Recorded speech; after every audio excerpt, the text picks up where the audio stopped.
serba ribet gitu ya, sampai kita kenal sama teknologi kira-kira di usia 20-an. Nah, sedangkan generasi Z itu Gen Z ya, Gen Z-nya Mas ya. Mm-mm. Gen Z ini dari tahun 96 sampai tahun 2010, Gen Z ini udah mulai masuk nih ke dunia-dunia kerja ya, Gen Z yang tahun 96-an. Nah, ini tuh pada masa apa ya, fase-fase waktu lagi bahas Gen Z tuh karena dunia kerja tuh kayak lagi kerepotan tuh. Waktu itu pernah tuh aku bahas tentang Gen Z, ada yang pernah ikut nggak tentang Gen Z? Ya, jadi tuh kayak lagi repot, nggak kebayang nih kenapa sih anak Gen Z kok kayak begini gitu kan. Nah, jadi Gen Z ini fasenya adalah mereka tuh generasi internet dan sudah mulai mengenal teknologi dari sejak SD ya. Jadi waktu itu apa namanya pembahasannya lebih ke ya karakteristik Gen Z kayak gitu-gitunya ya. Nah, sekarang masuk lagi nih aku dapat giliran lagi membahas generasi Alpha. Generasi Alpha itu ada yang bilang dari tahun 2010, ada yang 2011 sampai ke tahun 2025 ini. Nah, bedanya generasi Alpha itu adalah generasi yang melek teknologi karena mereka udah kenal teknologi dari sejak mereka lahir. Dari ade brojol ke dunia ini, udah pakai teknologi yang canggih gitu ya. Jadi dan faktanya tuh emang bener-bener ya. Jadi kalau misalnya si anak Gen Alpha ya kan, Nisa tuh kan Gen Alpha ya. Gen Ya. Alpha ini ternyata itu dia adalah generasi pertama yang sepenuhnya tumbuh nih dari sini ya. Nah, dalam era digital yang berkembang pesat. Jadi bener-bener tuh dari mereka lahir aja tuh era digitalnya tuh udah eh, berkembangnya dengan sangat pesat. Ya, tahun kelahiran mereka kan 2010, ini adalah bertepatan dengan tahun launchingnya IG dan iPad. Ya, seperti kita tahu, iPad itu dalamnya teknologi kayak apa, secanggih apa, aplikasi segala macam permainan dan lain-lain ada di situ. Instagram juga yang sampai sekarang ini jadi sosial media yang besar gitu ya, yang kayaknya eh, dulu kan zamannya ada pet gitu, ada Facebook. Nah, ini IG itu lahir barengan sama anak ini gitu kan. 2013 belum Ya belum belum 2013 belum lahir, tapi pas Ade lahir berarti udah ada, udah ada. bisa diposting ya. Nah, terusnya juga eh, apa namanya tahun 2020 juga nih percepatan lagi teknologi untuk si anak-anak ini ya karena ada masa COVID kan, ada pandemi, jadi mereka harus sekolah secara online. Jadi benar-benar kalau kita lihat dari fenomenanya, Gen A ini udah sangat-sangat-sangat dekat dengan teknologi, ya enggak? Dengan kondisi dunia yang kayak gitu, kebayangkan pasti akan sangat beda juga apa namanya pola interaksinya. Pasti beda banget ya sama kita zaman dulu. Bahkan sama Gen Z yang awal-awal pun juga pola interaksinya pasti beda banget. Terusnya juga lifestyle-nya anak ini berbeda, kemampuannya mengoperasikan gadget juga beda ya. Dia dari kecil udah bisa, kita kan belajar bareng sama umur ini kan ya. Ih, maaf. Oke, Allah. terus mau baca Enggak, ke depan. enggak. Oke, lanjut terusnya eh apa daily life-nya mereka pun juga beda sama apalagi sama kita gitu kan. Nah, untuk Gen A ini perlu dipahami banget bahwa teknologi itu udah jadi dunianya. Jadi nggak bisa benar-benar nggak bisa disamain sama kita. Teknologi itu udah udah jadi dunianya, mulai dari hiburannya ada di gadget, Ada ya yang nanya kan. nih, ada yang Terusnya nanya. ada apanya lagi ya? eh Tadi hiburannya, gamesnya di gadget juga. Ngobrol juga kalau dulu kan kita janjian ketemu di mana ngumpul bareng. Sekarang janjian ngerjain PR bisa pakai gadget. Indah banget dunia. Sekali klik jawaban langsung keluar gitu kan. Nah, apakah ini adalah generasi yang berbahaya, yang buruk atau yang baik? Nah, itu tergantung dari keterampilan kita mengasuh anak sesuai dengan zamannya. Jadi kalau di Muslim tuh kita ada tuh ya, Rasulullah juga bilang kayak gitu. Jadi mengasuhlah anak sesuai dengan zamannya karena ya mereka hidup pada zamannya mereka, bukan zamannya kita. Jadi kita yang menyesuaikan diri dengan perubahan zaman ini. Gitu deh. Oke. Ada yang nanya. Ada yang nanya? Ya, Udah ada apa HP. nih? Mending dibeliin sendiri apa mending sharing sama artinya. Udah. Nanti ya. Nanti. Nanti ya.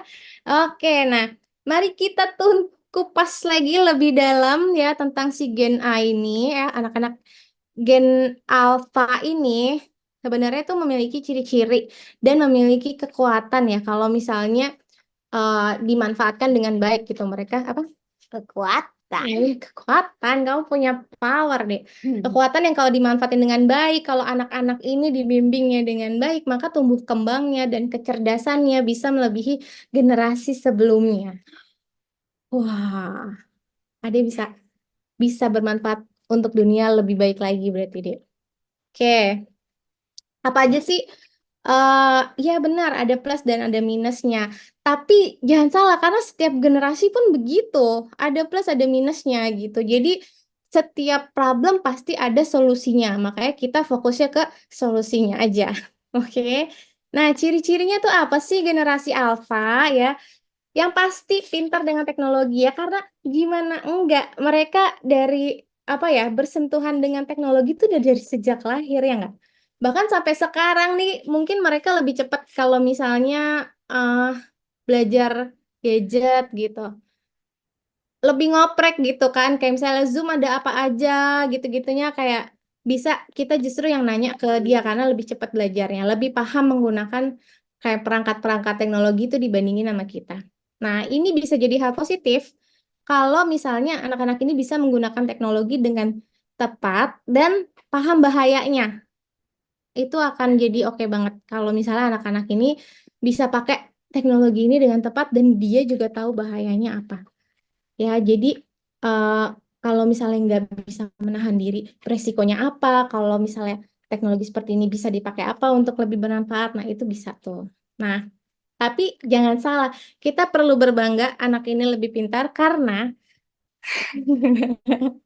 karena mereka ini kan lahir dari orang tua milenial ya kan. Kita kan juga udah tahu teknologi juga kan. Jadi kita bisa ngajarin anak-anak ini gitu. Makanya percepatan kemampuan teknologinya mereka juga jadi lebih cepat dibandingin kita dulu. Waktu kita dulu kan orang tua kita benar-benar tidak paham teknologi ya kan.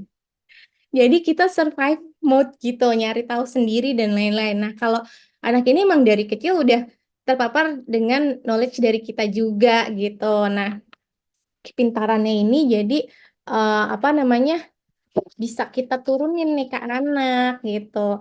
Karena apa ya? Nah, bersyukurnya orang tua milenial ini karena memang sudah paham teknologi, jadinya bisa ngajarin memperkenalkan teknologi ke anak-anak. Terusnya juga orang tua milenial ya, aku dengan bangga aku mengatakan orang tua milenial kita itu kan udah lebih aware tentang parenting, benar nggak? Tentang pola asuh anak-anak gitu. Terusnya juga apa ya tentang kesehatan mentalnya anak-anak gitu kan. Nah, informasi tentang parenting pun bisa ikut di mana aja. Ini tuh sebenarnya keuntungan kita ini adalah keuntungan dan kekuatan anak-anak generasi A ini gitu. Nah, terutama nih aku mau berterima kasih dan bersyukur untuk teman-teman yang pada datang malam ini karena artinya mau meluangkan waktu untuk belajar dan mudah-mudahan kita yang datang malam ini bisa ngebimbing anak-anak generasi alfa dengan optimal ya kan? Karena kita tuh sebenarnya adalah kekuatannya mereka. Kenapa kamu natap aku, adik? Oke, yang kedua, cirinya adalah multitasking ya.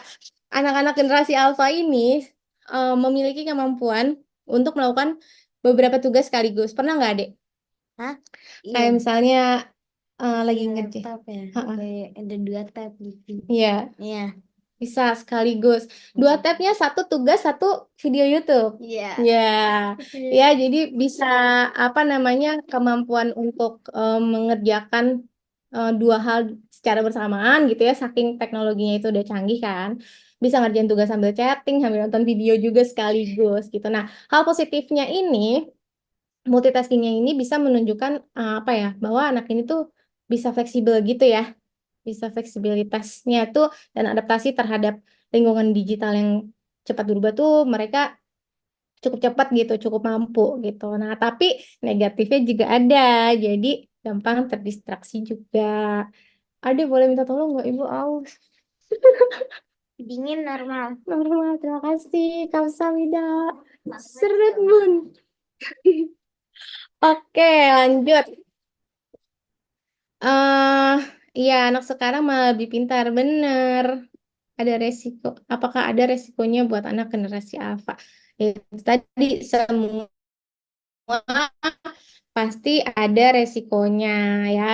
Nah, tadi mungkin aku udah sebutin juga nih kalau misalnya multitasking itu artinya mereka jadi gampang terdistraksi ya kan. Jadi kayak harusnya bisa menyelesaikan satu hal dalam satu waktu secara mendalam gitu. Tapi karena banyak apa ya pop up kayak kayak misalnya di TikTok aja kan juga cepet banget gitu kan. Kita nge-scroll-scroll itu kan cepet banget. Jadi mereka juga terbiasa untuk ngeliat sesuatu itu secara singkat dan cepat gitu. Nah, efeknya ya itu tadi jadi gampang terdistraksi gitu. Terusnya pendidikan digital. Nah, anak-anak generasi alfa ini cenderung lebih menyukai pembelajaran melalui platform digital daripada baca buku. Itu sudah pasti ya. Sebenarnya apakah boleh atau dibiarkan saja gitu ya? Sebaiknya enggak. Tetap harus kita juga memperkenalkan pada buku, mencari buku cerita yang memang dia cocok atau dia seru gitu. Tapi itu mulainya emang juga dari kita gitu. Apa dari kita yang perkenalkan, nggak bisa kayak apa namanya dilepas nyari buku sendiri terserah kamu mau apa gitu juga agak kurang. Terima Halo, kasih, Kitty. Adek. Oke, lanjut. Ya, jadi Adik lebih suka buku atau baca di internet? Kalau buku storybook sukanya buku. Oh, kamu Tapi suka kalau buku. baca di internet nggak terlalu suka sih. Oke, kalau misalnya ada PR nih, lebih suka lihat dari buku atau dari internet? Walaupun di buku lebih ada jawaban yang lengkap, tapi kadang nyari di Google biar lebih cepat. Bukan Yes, kadang sih, sering. seringnya. Padahal di buku juga ada dan jawabannya tuh lebih diharapkan sama bapaknya itu gitu ya. Iya. Tapi tetap ya itu tadi udah ngerasain mudahnya dapetin informasi dari internet. Jadi mereka lebih suka pakai platform digital. Tapi Kanisa masih suka baca buku ya. Mm-mm. Buku kesukaan Kanisa apa? Harry Potter. Harry Ini Potter. segini lagi. Ini dikit. Ini dikit. Emang sempat baca buku? Sempat tahu makanan di atas terus sih. Sempet-sempetin ya, Dek? Oke. Mm-mm. Nah, terusnya ya itu tadi mereka udah terbiasa satu klik doang langsung dapat jawaban berparagraf gitu ya. Ada Tante Manda tuh, Dek. Makanya aman. Oke, nah ada negatifnya nggak? Ada dong ya pastinya kalau misalnya eh, apa namanya informasinya cuman minatnya dari situ doang juga ya nggak boleh gitu. Jadi tapi tuh kita harus tahu dulu nih bahwa positifnya ini mereka bisa mendapatkan pengetahuan dengan cepat ya. Terusnya anak-anak eh, generasi alfa ini kreatif dalam bermedia sosial. Ya nggak, Dek? Ya, jadi pasti kan sering banget lihat ya anak-anak tuh kayak udah pada bisa bikin konten-konten gitu, udah pada bisa bikin apa ya karya misalnya eh apa namanya deh kayak gambar yang bergerak gitu-gitu gitu kan, terus misalnya dia bikin karya dance gitu, dance di TikTok atau nggak di Lip-sync. lip-sync gitu ya. Jadi mereka tuh lebih bisa menunjukkan dirinya sebenarnya ya dengan adanya sosial media ini. Terus orang tuanya juga, kitanya juga bisa apa ya menggunakan sosial media kan untuk mengabadikan gitu. Nah, kalau anak-anak ya Deva itu dari dulu pakai YouTube dan IG untuk konten edukasi gitu. Kanisa juga menggunakan itu, tapi memang ada syarat dan ketentuan berlaku gitu ya. Jadi kalau Kanisa meskipun ada Instagramnya, Deva juga ada Instagramnya, tapi belum pada megang sendiri. Ya, kenapa dia nggak upload sendiri di IG? Apa? Kenapa? Hmm, Takut ya? kenapa? Kenapa ya? Kenapa, Dek? Jarang banget pegang HP, latihan Iya, terus. latihan terus Hmm, apa? Takut ya? mm, Takut apa? hmm, jawab apa ya? Banyak yang itu apa? Iya, kalau Kanisa tuh lebih menyerahkan kalau mau posting tuh ibu aja yang posting karena Karena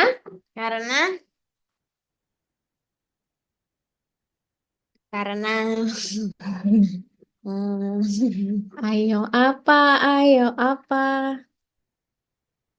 Hmm, hmm, karena apa? Ibu yang jawab. iya. Ibu yang jawab, Adi ngapain di sini? Mhm. Karena ya itu karena dari awal edukasinya adalah kalau misalnya posting itu juga harus hati-hati gitu. Karena kan banyak di luar sana kejahatan-kejahatan yang bisa apa ya, gampang banget gitu untuk nargetinnya tuh anak-anak gitu. Jadi Kanisanya juga akhirnya ya udah yang ini aja gitu ya. Cuman dipakainya buat screen apa? Ngecek-ngecek aja ngupdate. Oke, terusnya, nah anak-anak generasi Alpha ini juga terbuka dalam keberagaman ya itu tadi karena kan arus informasi globalnya tuh gampang banget didapetinnya dari internet ya kan. Jadinya mereka juga ngeliat dunia itu lebih beragam sampai akhirnya juga mereka lebih bisa menerima keberagaman gitu. Nah, Buang.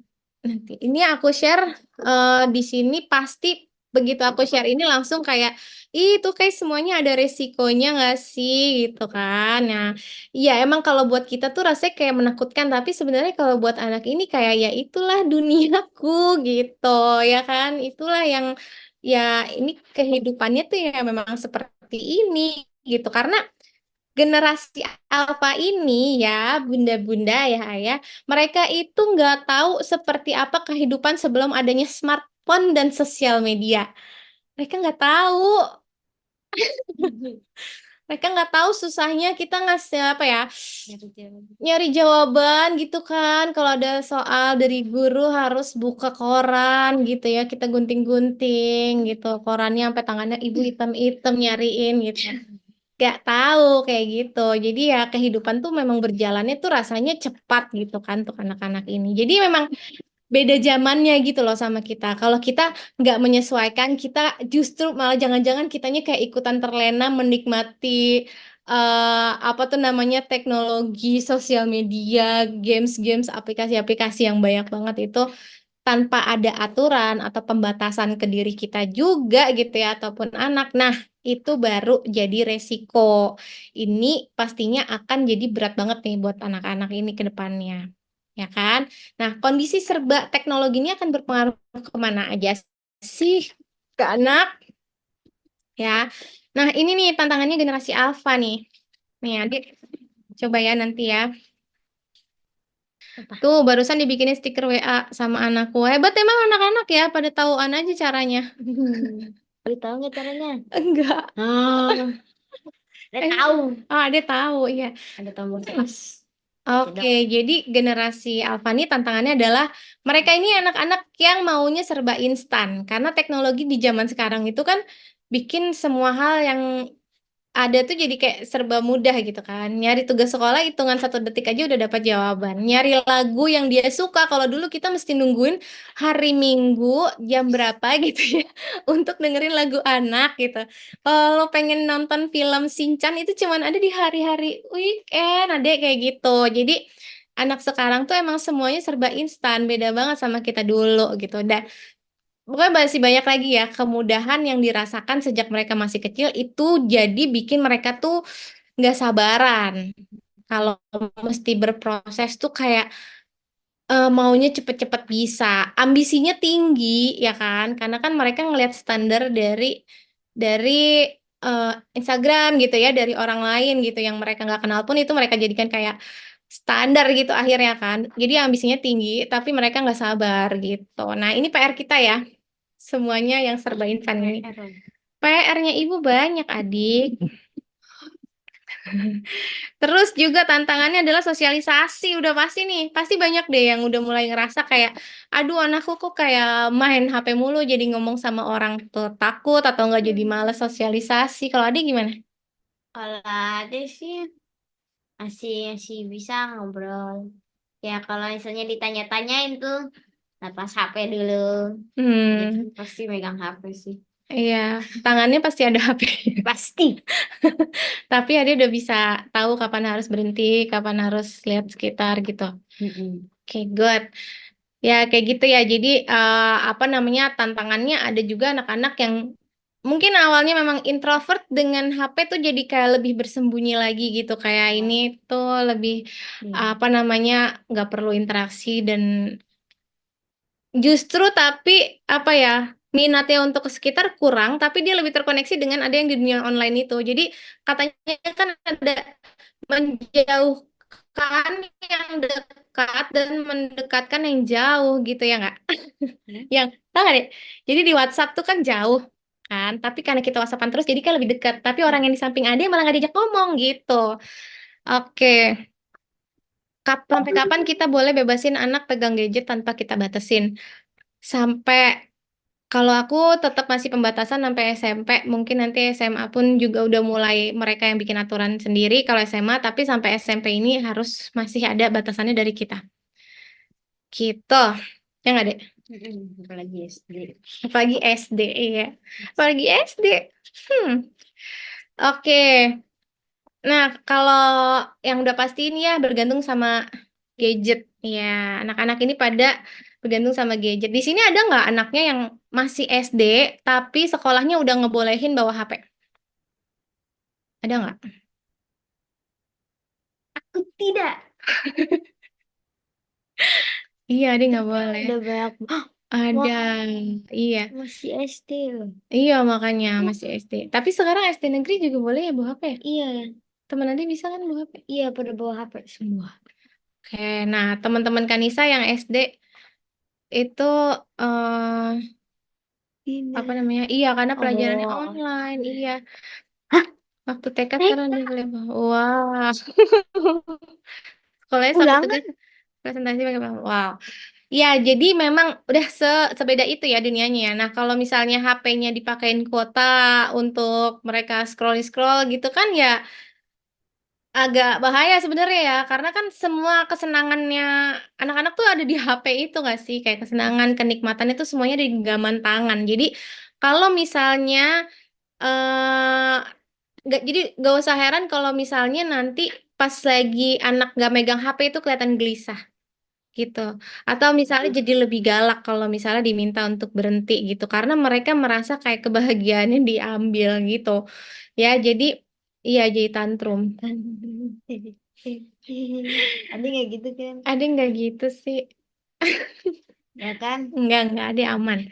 Oke, ya jadi tuh kalau misalnya kita nggak bisa nyari atau misalnya memperkenalkan banyak hal yang seru gitu ya, mereka tuh udah nggak tahu lagi kebahagiaannya mereka tuh cuma dari HP doang. Jadi happinessnya tuh cuma dikit gitu. Nah, itu juga tugas kita ya untuk memperkenalkan banyak hal yang menyenangkan supaya mereka punya banyak minat juga gitu, selain gadget. Oke, Hai Deva. Oke, lanjut. Nah, ini yang ngeri nih, arus informasi dari sosmed. Wah, ini ngeri banget. Arus informasi dari sosmed banyak sisi positifnya. Kayak kalau kayak Kanisa, sisi positifnya bisa nyari inspirasi kuku. Mana deh? Nih, bikin sendiri tuh nail art, kelihatan nggak? Itu inspirasinya dari online, terus Instagram, terus informasi apalagi ya kayak gerakan-gerakan ritmik gitu-gitu ya, gerakan balet gitu kan juga dari Instagram gitu.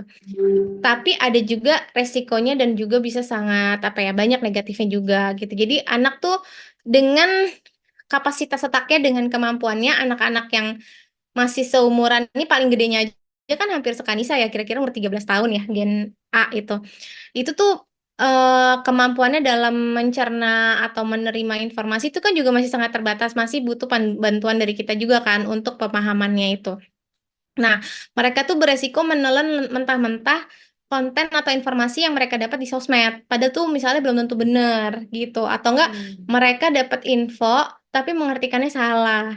Kayak misalnya penggunaan apa ya, istilah-istilah di mental health gitu. Gimana tuh deh? Ada nggak teman Ade sering nggak sih ngomongin tentang kayak mental health gitu? Kayak untuk bercandaan gitu jadinya. Jadi gimana? Bercanda apa? Guys, I have depression. Oh, depresi. Ya gitu ya. Jadi itu konteksnya mereka emang depresi atau kayak ngomong aja gitu. Emang ngomong aja nggak ada apa-apa, lagi berisik kelas tiba-tiba ada yang teriak, "Guys, I have depression," gitu. Ya, jadi anak-anak sekarang tuh kayak udah tahu istilah-istilah depresi gitu-gitu ya. Paling sering dipakai sih depresi sama ADHD. Oh, depresi dan ADHD ADHD. itu sering dipakai di anak-anak generasi alpha ini. Padahal belum tahu pasti mereka kan artinya itu apa. Nah, terusnya ini jadi juga harus diwaspadai ya. Anak-anak tuh rentan juga terkena stres atau beban psikologis karena mereka melihat sosmed gitu. Kadang kayak mereka mungkin jadi kayak membandingkan, terus jadi merasa tidak puas kayak gitu. Jadinya stres sendiri, padahal tuh nggak seharusnya. Terusnya, yang lebih bahaya lagi adalah anak-anak rentan terpapar konten pornografi dan kejahatan seksual. Aduh, serem Serem. banget ya, terpapar konten pornografi. Di sekolah ada udah mulai belum pornografi? Enggak. Nggak ada ya. Kalau kata Mas Deva itu biasanya munculnya di SMP. Dia harus bisa ini punya senjata untuk menahan dari nonton atau lihat-lihat kayak gitu ya. Ya, iya, itu SMP tuh kayak beredar banget sih. Mungkin nanti Bu Laura ada pengalaman juga kalau ini anak-anak SMP tentang pornografi dan LGBT juga ya. LGBT juga serem banget itu. Jadi apa namanya, arus informasinya tuh mereka benar-benar menyusupkan informasi melalui film-film dari YouTube gitu, masukin unsur-unsur LGBT dan lain-lain yang buat berusaha membuat anak tuh kayak ya LGBTQ itu adalah hal yang wajar gitu. Jadi itu serem banget, itu serem banget, itu yang mesti kita sadari banget bahayanya. Jadi jangan kayak gampang aja ngasih-ngasih atau mereka nonton terus kita nggak ngontrol apa-apa gitu. Jangan sampai kayak gitu. Hmm. Iya tuh sekarang ya ada yang kayaknya bangga, aduh aku ADHD nih gitu ya. God, I have ADHD. Tuh, kayak gitu. Oh Kayak gitu. gitu contohnya di kelasku. Kenapa deh? Nah, terus ya ternyata nggak cuma itu aja. Jadi anak ada aspek psikologis dan fisiologis juga nih yang mempengaruhi ke tentang anak-anak itu. Jadi dari tumbuh kembang otaknya ternyata juga mempengaruhi ke apa ya, sisi teknologi ini mempengaruhi tumbuh kembang anak juga. Nah, ada penelitian yang anak yang menggunakan gadget termasuk TV di bawah usia 2 tahun itu 4 kali lebih beresiko speech delay dan gangguan bahasa. Aduh, serem banget. Apa namanya? Resikonya tuh ternyata setinggi itu. Speech delay tuh apa? Jadi udah umur 3 tahun itu masih belum bisa ngomong dengan lancar gitu. Kalau ada dari umur berapa? Ada dari kecil udah bisa, alhamdulillah. OMG. Mm-mm. Terus apa namanya? Dan gak cuma itu doang ya. Jadi di otak anak itu kalau misalnya keseringan pakai internet dan games, ternyata ada perubahan saraf yang bisa menghambat kemampuan kognitifnya. Jadi mereka kayak kesulitan gitu kalau misalnya mau memahami sesuatu.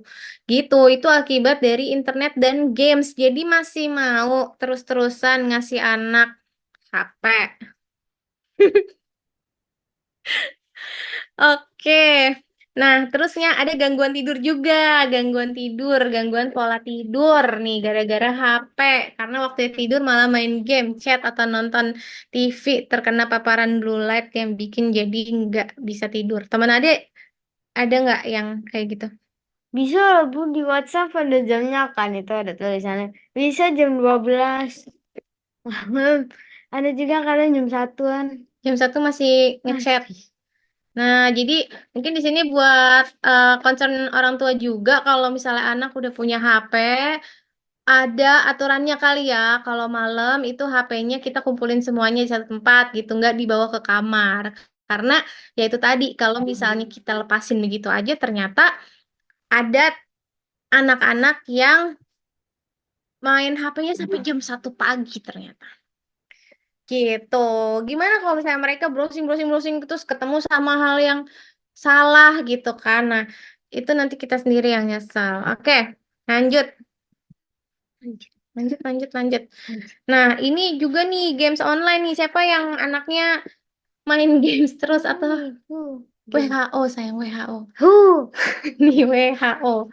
Oh, Oke, jadi ternyata WHO juga sudah mengklasifikasikan ada game online itu sebagai gangguan ya. Jadi ada disordernya. Namanya Internet Gaming Disorder dan Gaming Disorder itu udah masuk ke dalam gangguan kayak adiksi gitu ya, kecanduan ya.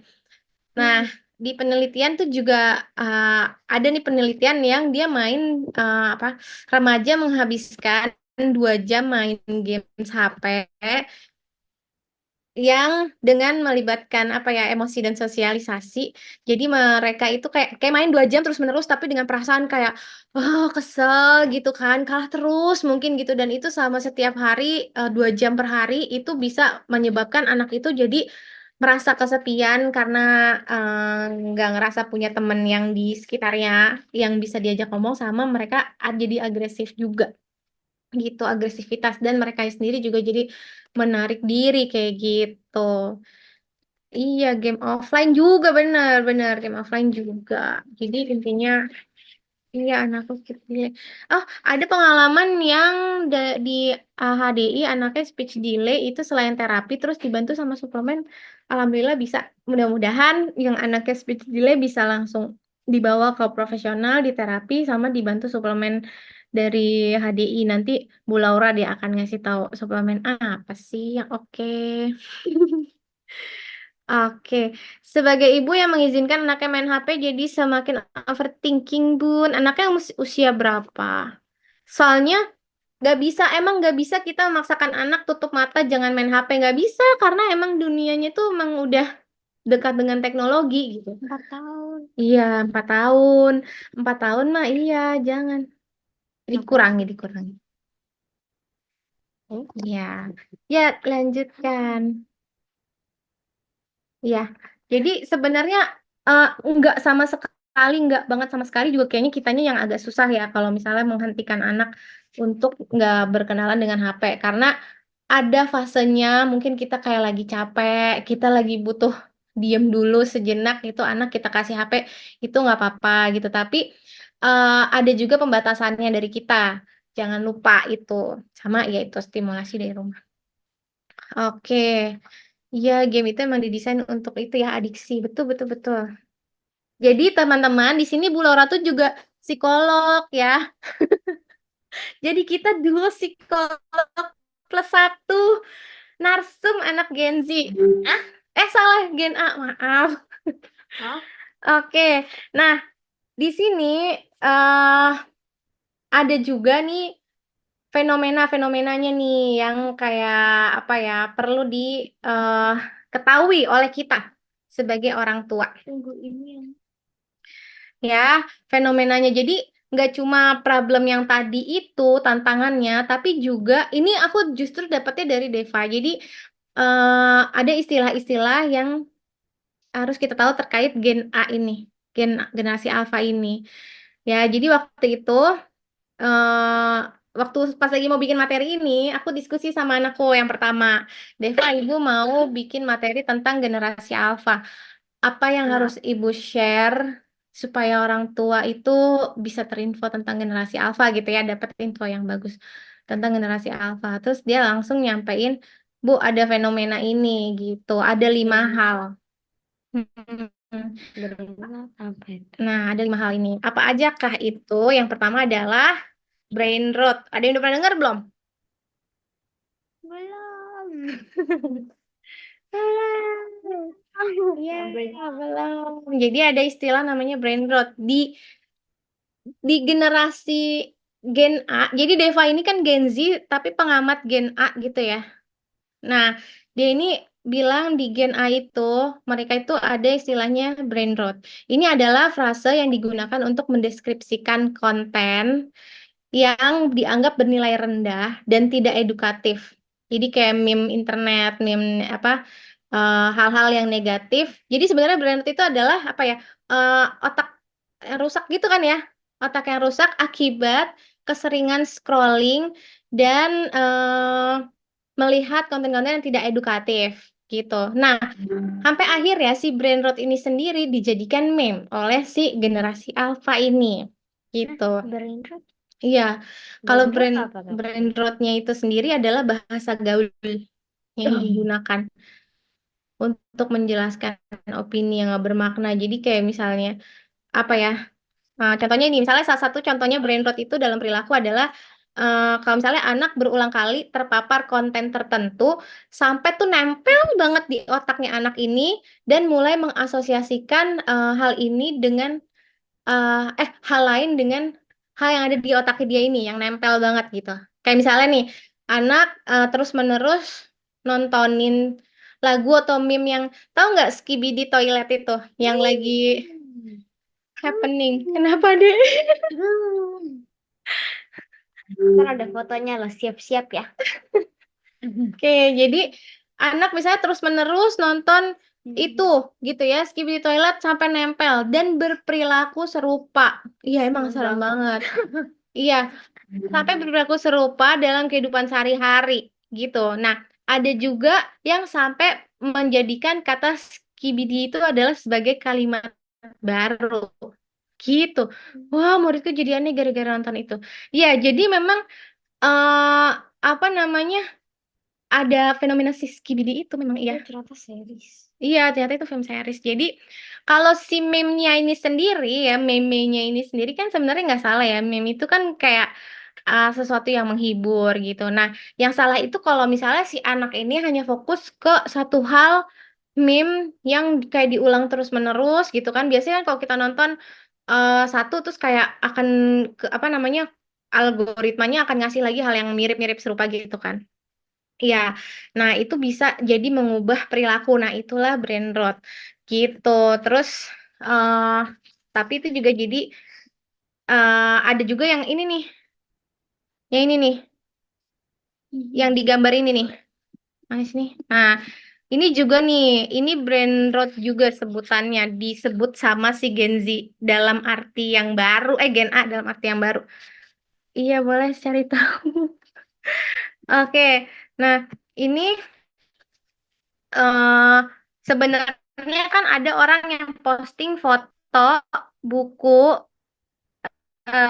yang ada covernya si Soldier. Lagi kan untuk hal-hal yang lain yang jadi ke perilaku yang nyata gitu. Nah, ini juga kayak brain rot, artinya brainnya udah rot, udah busuk gitu. Wah, pokoknya istilahnya aneh-aneh deh pokoknya. Lanjut. Nah, Siap-siap. siap-siap. Tuh yang nanya Skibidi toilet apa? Ditutup ini. Oke, ada juga slang word ya, jadi slang term gitu. Jadi kata-kata apa namanya? eh slang dan itu deh apa namanya? Kamus. Kata Deva ada tuh bu kamus bahasa Gen A gitu. Nah, ini ada kalimat-kalimat dan bahkan emang ada penelitiannya juga. Bukan penelitian. eh nggak kelihatan. 29% dari orang tuanya Gen Alpha mereka bilang tuh nggak paham apa yang diomongin gitu karena mereka banyak kan pakai bahasa eh, generasi Alpha gitu kan. Nah, terusnya bener-bener baru beberapa hari kemarin ini tiba-tiba tuh kan aku kan megang IG-nya Kanisa ya. Tiba-tiba tuh teman-teman Kanisa kayak bikin grup terus berisik banget ya Allah. Itu grupnya bunyi mulu terus kalau aku baca tuh benar-benar aku tidak paham pembahasannya. Bahasanya tuh kayak disingkat-singkat. Ya kan? Ya kan? Kayak gitu bahasanya singkat-singkat. Nah, yang terus juga apa namanya? Terus, nah di sini ada juga nih, di sini yang aku dalam kurung ini adalah beberapa kalimat yang apa, yang kalimat baru, kalimat dengan makna yang lain juga gitu, yang dipakai oleh anak-anak dari Gen A ini. Riz artinya apa, Dek? Kenapa? Enggak, kalau Aris, Adi sebenarnya nggak tahu.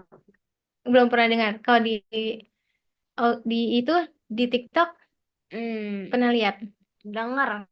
Nah, dengar kayak di TikTok pernah dengar. Jadi Riz ini katanya sih pengganti kata cool, salah satunya gitu ya. Kayak wow cool gitu, wow Riz gitu kan. Gitu juga sih. Iya kata Mas gitu. Iya. Iya. Apa kita panggil Mas ke sini? Mas minta tolong dijelaskan. Ntar udah dateng lah kayak gitu. Kedengeran. Oke. Terus ada nah ini yang agak-agak berbahaya nih. Apa, Dek? KYS. KYS adalah Yang mana nih? yang arti sebenarnya. Yang arti sebenarnya Ibu aja yang ngomong ya. Oke. Oke, yang arti sebenarnya ini adalah singkatan dari, ada yang tahu nggak? KYS. Yes. Yes. Kill yourself. Nah, ini dijadiin bercandaan dan bahasa sehari-harinya, ya Kak? Ya kan? Seharinya anak-anak kalau lagi ngobrol. Tapi kadang juga diganti tuh KYS. Jadi you should KYS. Keep yourself safe. Begitu dibilang. Oke. Iya, jadi kayak di plesetannya adalah KYS, keep yourself, Keep yourself yourself safe safe. ya. Nah. Tapi seringkali juga pakai arti kata yang sebenarnya ya. Kayak Iya. dia lagi ngomel atau apa, atau ngomong aja gitu, tiba-tiba keluar aja kata-kata itu. Roast battle. Oh, apa itu? Apa? Roasting. Roasting. Oh, ngerosting. Oke. Tahu Roast kan? battle. Tahu. Tahu kan? Tahu. Keren gak, Ibu? Iya. Iya, kayak umpatan gitu. Terus ada juga giat giat. Apa tuh tadi Mas sudah ngasih tahu ini artinya apa? Ada tahu. Ada tahu apa itu? Did I say it? Huge. Oh, ya gitu deh. Pokoknya bahasanya ada juga kayak Sigma ini sebenarnya ini adalah kalimat yang positif, tapi ini adalah penggunaan awalnya kan Sigma itu adalah kalimat matematika ya, tapi udah jadi bahasa lain gitu. Terus ada juga respect. Respect ini di TikTok gitu kayak ngasih tulisan respect tapi untuk hal-hal yang tidak terlalu perlu dikasih respect gitu. Jadi kayak aneh-aneh aja gitu kan. Ada-ada aja kayak gitu-gitu tuh untuk apa? Ade ngomong kayak gitu-gitu juga gak sih? Apa? Kayak ini adalah bahasa Ade juga nggak? Enggak. Kenapa Ade enggak? Kenapa ada yang enggak? Mm-mm. Karena kenapa kita harus diucapkan sesuatu yang arti sebenarnya itu sangat Nggak bagus. ya. Ade nggak takut. Kanisa nggak gaul karena nggak pernah ngomong gitu. Digituin. Enggak sih, nggak apa-apa kalau ditinggalin sama teman-teman yang kayak gitu. Tapi kan juga nggak mungkin ditinggalin kalau kita hanya sendiri itu baik gitu loh. Oh, baik. Oke, jadi good tuh kan bisa. Thank you Tante. Ya, jadi apa namanya? Ada istilah-istilah ini yang beredar ya. Kan bisa tahu, ada yang tahu dari temennya, tapi ada juga yang lihat dari TikTok gitu ya. Kayak gitu. Nah, rame tuh jadinya kan Nisa. Makasih dong. Iya, kasih. Oke, nah ada lagi lanjut fenomena si Iya. Skibidi Toilet. Skibidi Toilet, ada yang udah browsing tadi penasaran Skibidi Toilet adalah apa? Nah, Skibidi Toilet itu adalah nih, lihat nih ya, yang digambar ini. Ini Skibidi Toilet itu adalah film seri di YouTube yang menampilkan alur cerita fantasi yang aneh di mana ada pasukan toilet yang ingin menguasai dunia. Iya. Nah, pasukan toilet ini Tunggu. Ini tuh kepalanya mereka tuh muter-muter terus selesainya ke flash gitu ke bawah. Oh my God. Emang seru deh. Enggak. Oke. Pasukan toilet digambarkan sebagai sosok kepala manusia yang muncul dari lubang toilet dan bernyanyi. Waduh, aneh banget kan? Nah, karena visualnya yang aneh ini, Jadi video ini viral di media sosial dan jadi banyak yang nonton. Tapi sekarang jadi mengkhawatirkan karena muncul sindrom skibidi toilet itu. Gejalanya apa? Iya, gejalanya apa? Jadi eh apa sindrom skibidi toilet ini kayak dia kecanduan serial YouTube ini, skibidi ini, terus sampai dia berulang kali kayak terus-menerus nyanyiin lagu, emang lagunya kayak spesifik gitu ya? Ada tahu lagunya? Tahu. Unfortunately, yes. Unfortunate. Oke, jadi dia tuh kayak tuh lagu nempel sampai nyanyi-nyanyiin lagu itu terus dan ada punya keinginan untuk menenggelamkan tubuh ke dalam toilet atau mengganti kepalanya dengan kamera. Itu sampai kayak gitu, Itu gitu. kepalanya kamera itu tuh kayak perang gitu sama di toilet. Terus ada juga anak-anak yang naro kepalanya tuh kayak biar kayak gitu ya, naronya tuh di tempat sampah, di ember kayak gitu. Hah ya? Kayak gitu. Jadi emang udah banyak yang minta katanya sih di bulan Agustus 2024 ini tuh filmnya akan di stop. Jadi kita doakan. Alhamdulillah. Alhamdulillah. Oke. iPad baby. Nah, Version iPad yang Kid. terakhir adalah iPad Baby. Singkat tadi iPad Kid. iPad Kids boleh deh. Yeah. Katanya Mas ini harus orang ibu-ibu harus pada tahu. Kenapa? Jadi ada videonya ini bagus banget. Dia nginfoin bahwa ya anak-anak zaman sekarang ini kan udah lahir dari sejak generasi iPad. Bedanya sama anak zaman yang dulu gitu ya. Bedanya kita nih, perilaku orang tuanya nih ke anak-anak yang dulu tuh kalau misalnya mungkin yang anaknya ada yang Gen Z dan Gen A ya pasti juga perilaku kita beda deh. Secara nggak sadar. Dulu tuh anak misalnya kita lagi pergi ke satu tempat, kita bawa segala macam mainan gitu kan untuk anak kalau misalnya anak ini rewel wah kita kasih oh makanan kesukaannya kita bawain mainannya kita bawain biar dia nggak rewel gitu buku lah apa segala macam nah sekarang iya sekarang Bawa iPad. bawa iPad HP. satu Bawa iya gadget lah pokoknya. betul sekarang geser jadi kayak gitu bawa iPad padahal eh ternyata kalau misalnya anak itu main mainan yang nyata gitu ya, mereka itu akan, nah ini ada nih, nih. Kalau misalnya mereka, jadi ini ada penelitiannya, kalau misalnya ada anak umur 2 tahun dikasih mainan iPad sama anak umur 2 tahun yang dikasih mainannya mainan, bentuknya mainan.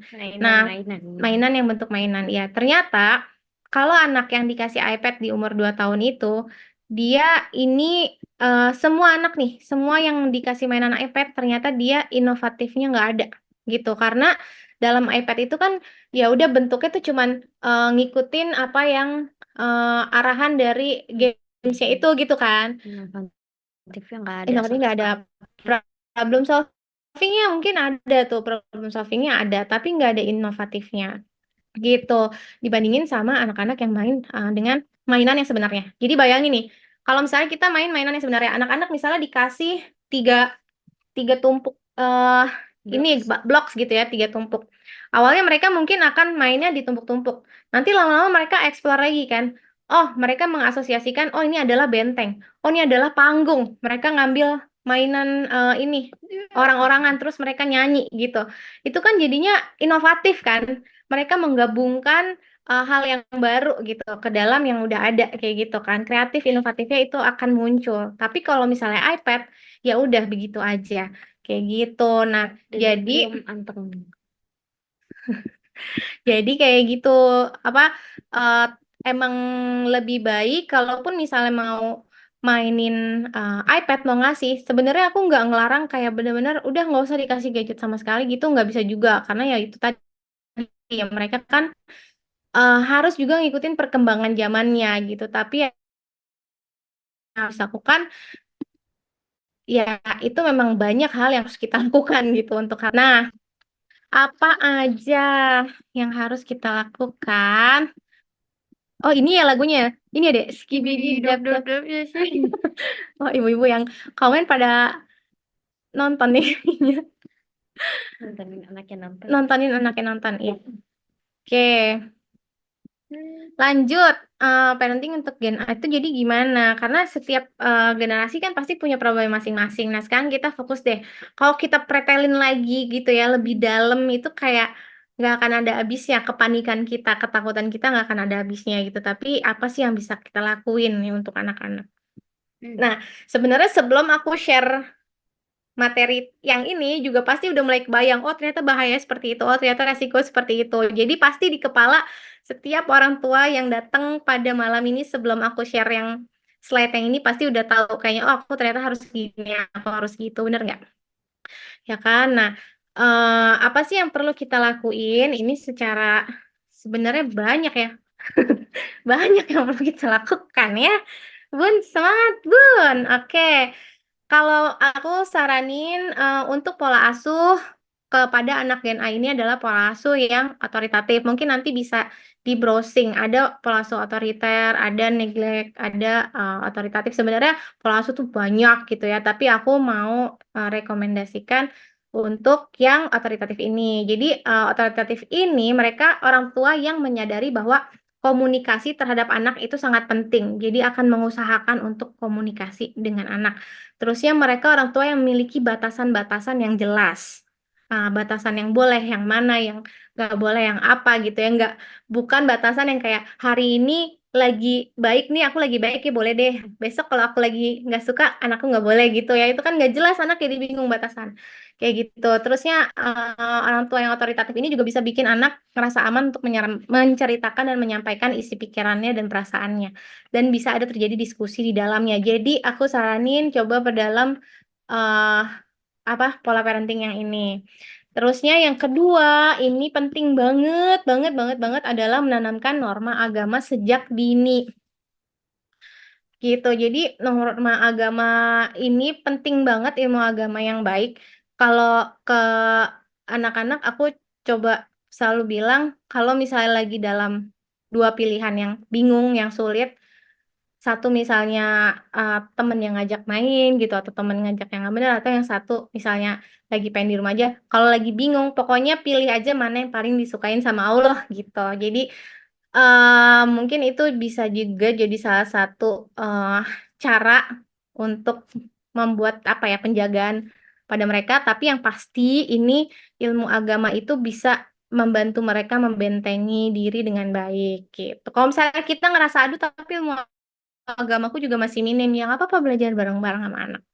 Oke, terusnya yang ketiga memperkenalkan pada proses dan daya juang.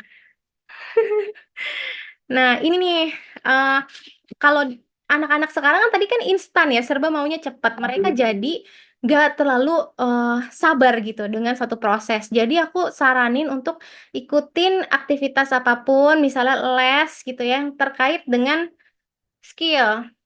Kalau Kanisa ritmik. Ritmiknya dia lama banget jadi eh, HP-nya berkurang banget main HP kayak sehari paling 1 jam ya Dek. Iya. Ya karena nyampe rumah istirahat 1 jam terusnya abis itu kerjain tugas dan lain-lain gitu jadi eh ada kegiatan lain apapun itu kegiatannya les apapun itu tapi yang skill ya itu bisa kita manfaatkan untuk memperkenalkan proses jadi kayak misalnya dia les apa ya misalnya dia les apa deh olahraga atau misalnya dia les piano gitu piano gitu misalnya ya. Ih pas udah agak ada progresnya langsung kayak ih dulu kamu kan baru bisanya gini gini gini sekarang kamu udah bisa loh hebat deh itu udah berproses gitu kalau misalnya latihan terus nanti lama-lama jadi bisa gitu jadi anak tuh juga tahu juga belajar bahwa nggak semuanya apa yang kita mau bisa langsung didapetin saat itu juga ada juga sesuatu yang membutuhkan proses gitu dan juga ada komitmennya di situ, ada konsistensinya di situ gitu. Jadi kalau misalnya ngasih les anak, jangan berhenti sampai bayarin doang atau nganterin doang, tapi ikutin tuh progresnya gitu ya. Terusnya em, yang keempat kontrol dan bijak ya. Jadi di sini penting banget nih kita harus buat batasan penggunaan gadget gitu. Batasannya kayak misalnya mau berapa lama setiap hari, misalnya dari jam berapa sampai jam berapa, sisanya kamu main gitu. Habis itu nanti sisanya lagi kita waktunya buat kerjain PR, sisanya lagi waktunya kita buat makan atau ngobrol, kayak gitu ya. Jadi ada batasannya. Kalau misalnya anak umur di bawah 6 tahun itu kita yang harus bikin aturannya. Jadi jangan sampai kayak, aduh anak aku main HP terus gitu. Misalnya ya, tapi anaknya umur 4 tahun. Nah itu kan aturan itu harusnya kan kita yang ngontrol gitu. Jadi, tapi kalau misalnya anaknya udah umurnya di atas 6 tahun udah bisa diajak diskusi. Kayak kan Nisa, diajak ngomong, apa namanya, main HP-nya mau jam berapa gitu ya. Kayak gitu. Jadi karena anak-anak sekarang kan udah cepet banget itunya apa namanya eh bisa dia senangnya tuh diajak diskusi gitu anak-anak sekarang gitu terusnya membuka ruang untuk apa tuh Dek ini nih ketutup lagi diskusi untuk aturan-aturan yang ditetapkan. Jadi misalnya nih kita udah ngasih Dek main HP-nya boleh nggak kalau misalnya jangan segini-gini aja karena resikonya ini gitu misalnya ya. Atau enggak Anissa tuh sering juga tuh kayak misalnya aku tanya, Ade emang ini boleh filmnya buat umur Ade gitu. Ntar kadang-kadang dia oh iya sih gitu. Langsung ganti yang lain gitu. Jadi kayak ada aturan terus kita diskusikan juga untuk penerapannya. Terusnya memperkenalkan time management. Jadi penting banget kita dari anak-anak masih pig gini dikenalin sama time management jadi kayak ngatur waktu supaya hari itu jadi lebih efektif gitu karena kalau misalnya nggak ada pengaturan waktunya hari libur itu benar-benar bisa dari melek mata sampai merem lagi itu main HP gitu jadi biasanya kayak kemarin saya Kanisa mau apa ya? Oh, pas lagi aku ngantor, Kanisa ada tugas, terus mau main, terus habis itu mau senam gitu ya. Itu adek coba diatur waktunya gitu. Terus bikin di alarm ya kemarin adek ya. Alarm HP gitu. Alarm jam segini untuk ngumpulin tugas. Untuk apa? Sholat, alarm jam segini untuk siap-siap, alarm jam segini untuk berangkat, kayak gitu. Itu kan salah satu cara juga. Terusnya bisa juga kayak misalnya bikin daily, hari ini mau ngapain aja, bikin checklistan gitu. Itu juga bisa. Jadi misalnya dari kalau dulu tuh zaman anak-anak masih kecil tuh aku selalu bikinin checklistan. Ya, Ada balerinanya. iya, bikin checklistan. Pokoknya harus ada jam mainnya, harus ada jam apa namanya, misalnya games HP, jam apa lagi deh ya, sholat, terusnya activity, terusnya exercise gitu. Jadi, Sholatnya checklist sendiri deh. iya, sholatnya checklistannya ada 5 kayak gitu. Z A. Iya, betul. Masih ingat ya? Oke, nah terusnya juga karena sosialisasinya mereka jadi sulit, nah kita ajak nih anak-anak lebih sering untuk bertemu dengan misalnya saudara jauh gitu ya. Terus kalau di rumah juga, misalnya pas lagi di meja makan, ayo kita taruh ya HP-nya gitu semuanya gitu. eh jadi dia akan lebih berusaha untuk aware dengan lingkungan sekitarnya. Terusnya, menjadi contoh yang bijak dalam penggunaan teknologi. Jadi sebenarnya kan eh perkembangan pemahaman teknologi kita terhadap sosial media dan lain-lain tuh kayaknya sama ya, berjalannya bareng-bareng nih sama anak-anak ini kan. Cuma, cuman tuh kita sudah melewati fase dewasa kalau anak-anaknya masih kecil gitu. Jadi kita kayak punya kuasa untuk mengatur-ngatur anak, tapi kita nggak mau mengatur diri kita sendiri ketika pakai gadget ngaku, ya kan? Jadi jangan sampai kita bilang kayak, Adi kok main HP mulu, tapi begitu di rumah kitanya juga main HP mulu, gitu. Jadi contoh bijak dalam penggunaan teknologi dengan ngantuk dia. Oke. Lanjut. Nah, jangan lupa juga untuk ini nih memperhatikan nutrisi dan suplemen anak karena di HDI. Jadi aku share suplemen-suplemen yang terkait dengan produk-produk di HDI. Ini ada Clover Honey. Clover Honey ini untuk daya tahan tubuh. Terus kalau sekarang Kanisa sukanya itu Herbal Remedy. Nah, itu juga enak banget suplemen untuk tubuh. Nah sama ini nih ada si Kids Tree dan Honeybee Pollen yang kandungan vitaminnya udah luar biasa. banyak banget, sudah sangat lengkap. Kalau Kids 3 ini ada tambahannya lagi Royal Jelly untuk tumbuh kembang otak anak dan juga kesehatan mata. Mantap. Oke. Nah, ini sih. Ini satu lagi terakhir, ini tadi aku tambahin. Jadi, kalau tips dari aku, karena kan aku adalah orang tua dari Gen A dan juga seorang psikolog industri.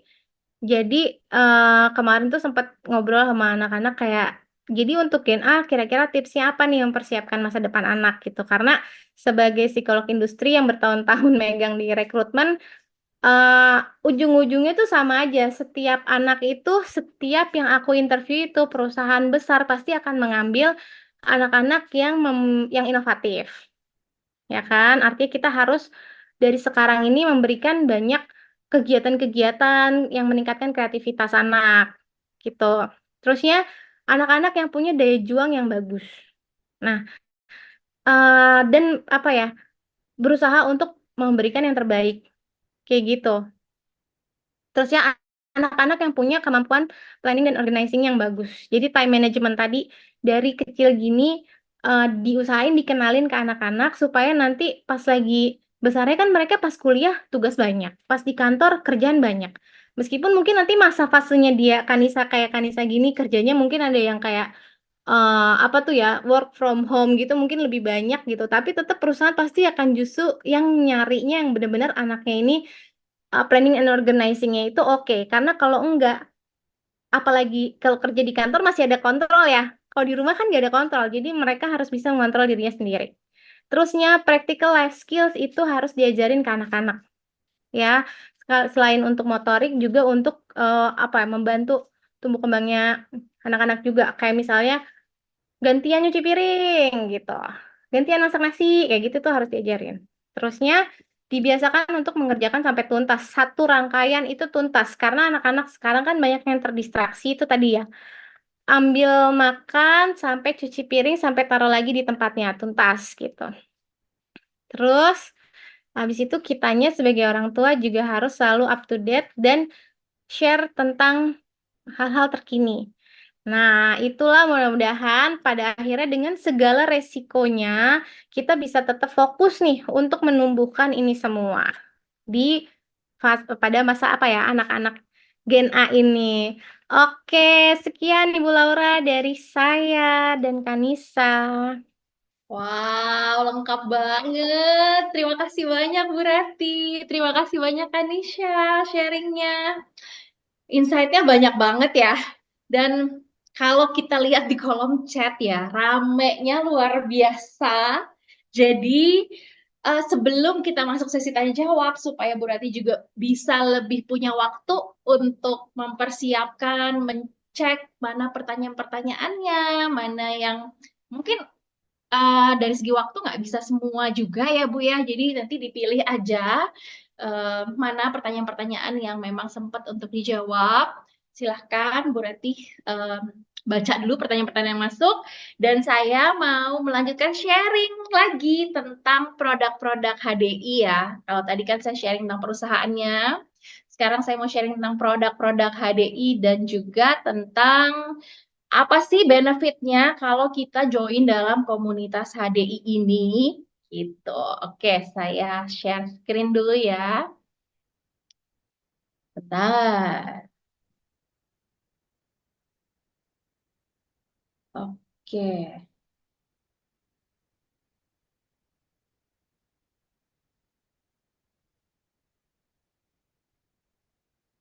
Nah, ini dia. Tadi beberapa sudah disebutkan oleh Bu Ratih juga ya. Ada Kids Tree, ada Honeybee Pollen, terus kesukaannya Kanisha ada herbal remedy. Untuk kalau kita sakit apa tenggorokan, biasanya batuk pilek tuh udah herbal remedy lah ya gitu. Karena itu kan sebenarnya kayak jamu untuk batuk dan pilek. Tapi yang saya mau tekankan di sini adalah produk-produk HDI ini semuanya berbahan dasar alami, tapi juga punya kajian secara ilmiahnya. Jadi ANSA, All Natural and Scientifically Applied, gitu ya. Jadi nggak ngasal juga nih, yang penting natural-natural. Tapi juga secara saintifik itu dapat dipertanggungjawabkan. Nah, makanya makanya si produk HDI ini juga menjadi makanan pendamping atlet di Indonesia, Malaysia, dan Filipina. Mungkin saya mau cerita sedikit ya tentang beberapa produk, nggak semua, karena sebenarnya produk HDI itu banyak banget. Dari suplemen kesehatan ada, dari hair and body care ada, gitu ya, body lotion ada, gitu, macem-macem banget. Tapi saya mau jelasin sedikit tentang 4-Star. Ini adalah unggulannya kita gitu. Jadi si 4-Star ini terdiri dari apa sih? Tadi ya madu yang udah disebutkan sama Bu Rati, clover honey bisa bantu untuk pencernaan, tenggorokan, mengoptimalkan penyerapan nutrisi yang udah berusaha kita masukin ke diri kita dan anak-anak kita nih supaya terserap sempurna, kita sempurnakan dengan clover honey.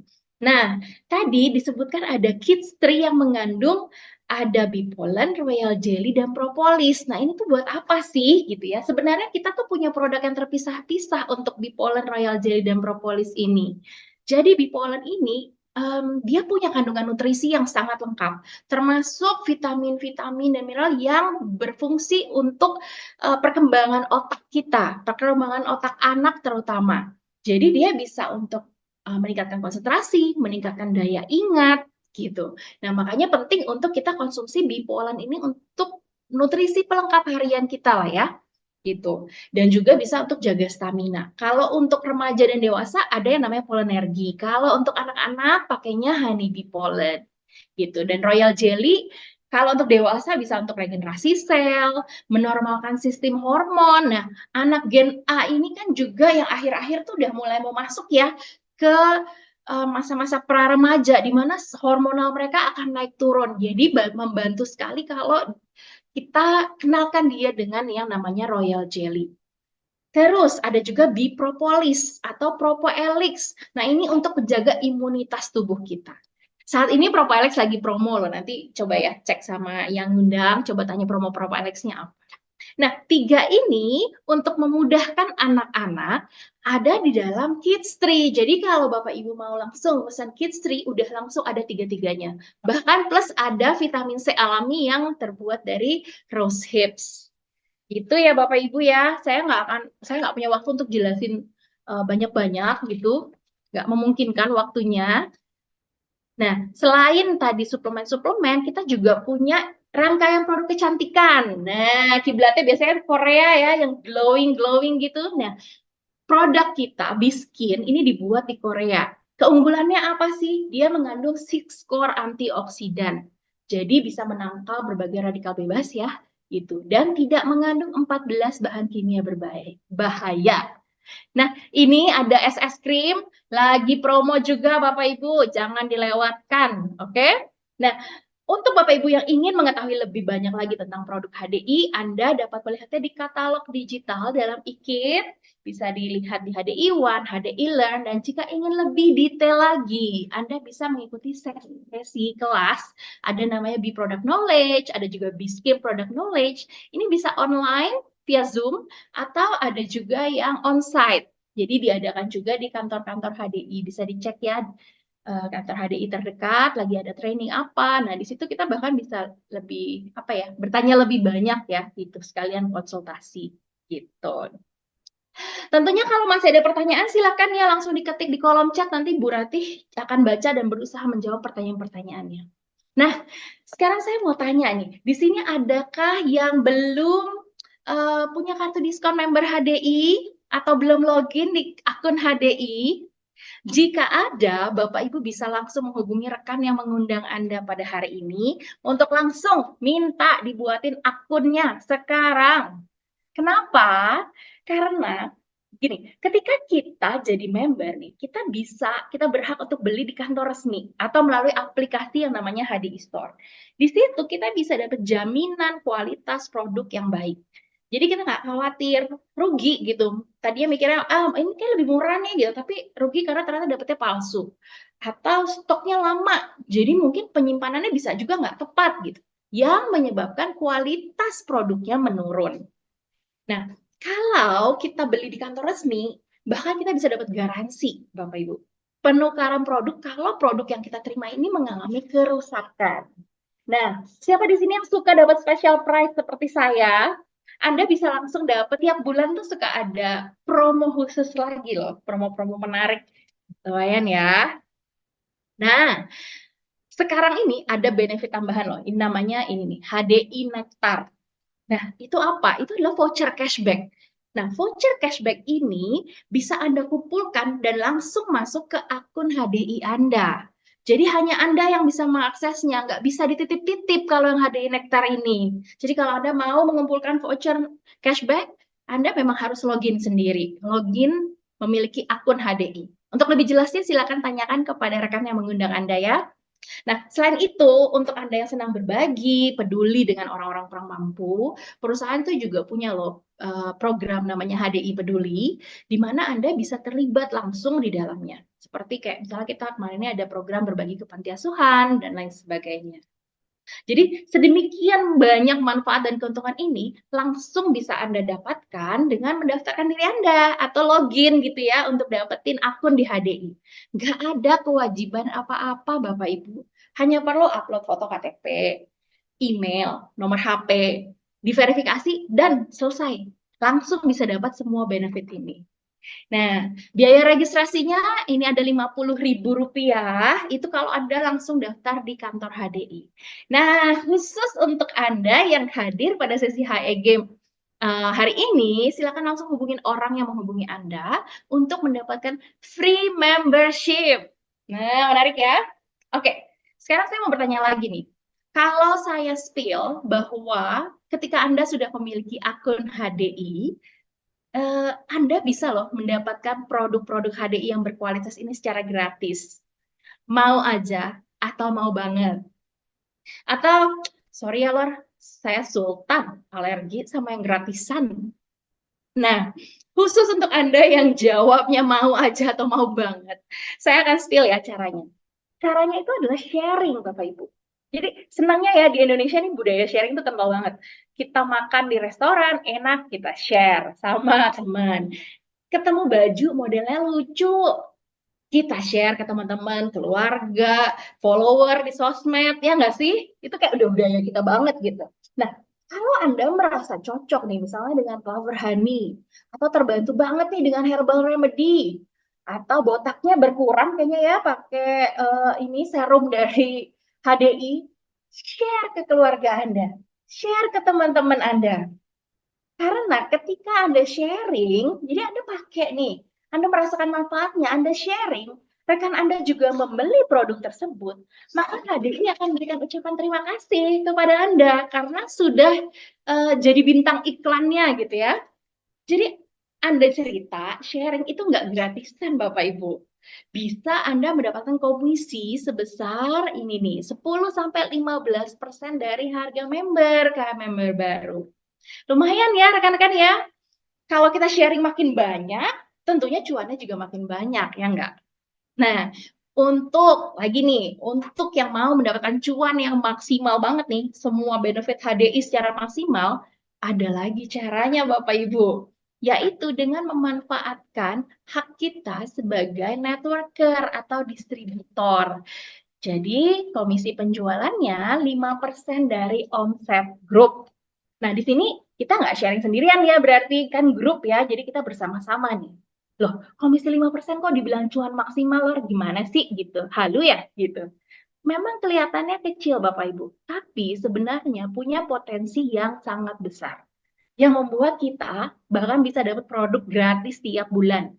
Bahkan lebih lagi, bisa sampai puluhan ratusan juta. Kenapa? Sekali lagi karena Anda tidak sendirian. Anda akan mengalami yang namanya power of networking. Maksudnya gimana? Gini nih ya, aku jelasin ya dikit ya. Jadi gini, ketika Anda merasa cocok nih dengan produk HDI, konsumsi secara rutin dan keluarga Anda menjadi sehat, tentunya Anda juga ingin ya keluarga adik Anda, kakak Anda, sepupu Anda sehat juga. Nah, ketika Anda share di bulan yang pertama misalnya nih ada satu orang nih, oh kakak Anda gitu ya, dia cobain dan ternyata cocok, tertarik. Dia coba, keluarganya sehat juga. Nah, ternyata dia juga mau nih berbagi informasi ini, sharing dengan orang lain. Nah, berarti di bulan pertama Anda sudah berdua, ya kan? Sharingnya berdua. Nah, berarti di bulan kedua nih, Anda share, kakak Anda share, masing-masing punya teman. Satu teman yang juga mau coba produk HDI, cocok, pakai rutin, mau berbagi juga. Maka tim Anda berarti sudah berapa? 4 orang. Nah, di bulan ketiga berlaku yang sama nih, 4-4-nya sama-sama konsumsi produk HDI, sama-sama sharing, sama-sama ketemu satu orang aja yang cocok dengan produknya dan mau berbagi, berarti di tim Anda sudah 8 orang, Bapak Ibu. Ini terus-menerus terjadi, kalau terus-menerus terjadi, maka power of networking itu akan luar biasa sekali, Bapak Ibu. Jadi nih, kalau kita lihat ya, dari 8 orang jadi 16. 16 jadi 32, 32 jadi 64 orang. Kalau 64 orang aja ya, teman-teman Anda dan temannya teman Anda pada konsumsi, anggap aja 4 star yang saya ceritakan tadi ya, madu, royal jelly, propolis, dan pollen. Anggaplah itu 300 poin. Anda dapat bagi hasil sebesar 5%. Nilainya berapa? 2,8 juta. Lumayan ya. 2,8 juta itu udah bisa dapat 4 star gratis, bahkan masih ada sisanya lagi. Nah, jadi dulu saya juga mengawalinya gitu, sharing ke satu orang, lama-lama nggak berasa loh gitu. Dari income-nya puluhan ribu, ratusan ribu, nyampe juga loh juta gitu, oh happy banget gitu. Nah, ternyata banyak loh yang belanja. Kenapa? Karena produk HD itu memang se-worth it itu, worth to buy. Produk ini ketika diminum, orang akan merasakan manfaatnya, dia akan beli lagi karena ini untuk kesehatan keluarganya. Jadi Anda bayangkan ya, kalau setiap bulan rekan-rekan Anda itu belanja dan belanja HDI lagi, HDI akan terus mengapresiasi Anda dengan bagi hasil. Sampai kapan? Ya, ya sampai seterusnya, sampai mungkin Anda nggak jadi member HDI lagi gitu. Tapi kan kalau kita udah dapat sehatnya, dapat income-nya, ya ngapain juga ya kita nggak jadi member, ya nggak sih? Jadi ibarat kita tuh di-endorse seumur hidup ya Bapak Ibu. Oke, kita lanjut ya nih, kita lihat nih. Dari 64 jadi 128, jadi 256, jadi 512, tiba-tiba udah loncat nih jadi 1024. Terus melakukan hal yang sama ya, seperti tadi ya, 2048, dan di bulan ke-12 jadi 4096. Bapak Ibu, kita tuh di sini memungkinkan sekali untuk punya customer ribuan orang di bisnis ini. Kenapa? Karena ya itu sharing satu-satu itu tuh luar biasa. Kalau viral dan kalau semuanya sama-sama mengerjakan itu powerful banget. Coba kita lihat ya, dari 4096 ini, kalau sebulan belanja 300 BP aja ya, tadi ya 4 star, tadi nggak usah yang lain-lain, kita dapat 5% aja, maka nilainya kita dapatkan itu berapa Bapak Ibu? 184.320.000 ya per bulan. Kalau anggaplah ya, nih 4 ribuan ini, hanya 10% deh yang belanja per bulan kan, misalnya ganti-gantian ya, yang sini habis gitu, yang ini belum habis, jadi dia nggak belanja, nanti gantian gitu ya, habis dan nggak habisnya. Jadi hitungannya misalnya ya cuma 10% deh yang belanja dari 4 ribuan member. Bapak Ibu, kalau 10% saja yang belanja, kita masih bisa dapat bagi hasil 18 juta. Lumayan aja atau lumayan banget Bapak Ibu. Kalau buat saya sih lumayan banget ya, karena sekarang juga nggak gampang ya kita kerja gitu nyari dapat gaji 18 juta ya nggak gampang lah. Nah, dengan power of networking ini, kita tuh sangat mungkin untuk punya bisnis dengan omset yang besar, bahkan sampai miliaran. Nah, selain income bulanan, tadi HD itu juga masih punya banyak banget lagi nih member benefitnya ya. Anda punya fasilitas konsultasi kesehatan dan kecantikan gratis. Kalau yang mau jalanin bisnisnya, mau belajar, tenang Anda nggak sendirian, akan didampingin, ada mentor, akan di-coaching. Jadi training dan business consultation-nya itu komplit ya di Heroes. Terus Anda juga ya yang mungkin terbiasa dan suka ya dengan recognition, kita tuh ada loh recognition-nya. Dan nggak cuma diapresiasi ya, ada cash award-nya juga. Buat yang suka jalan-jalan, kita ada trip gratis nasional dan internasional. Tiap tahun bisa sampai 3 kali jalan-jalan gratisnya Bapak Ibu. Kalau kita healing gratis tuh enak ya Bapak Ibu ya. Pulang-pulang nggak pusing, nggak ada tagihan yang membengkak ya, soalnya gratis. Nah, siapa yang mau? Aku sih mau ya Bapak Ibu ya. Oke, selain itu apa lagi? Menurut saya ini penting sih ya. Selain itu semua, yang terpenting adalah Anda punya kualitas kesehatan yang jauh lebih baik.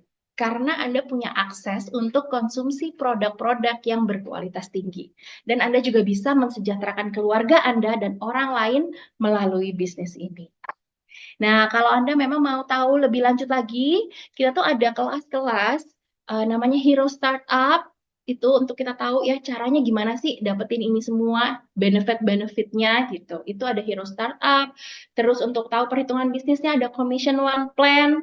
Jadi eh untuk jadwalnya, Bapak Ibu bisa tanya ya sama rekan-rekan yang mengundang Anda. Karena mereka akan punya nih jadwalnya, silakan ditanyakan aja.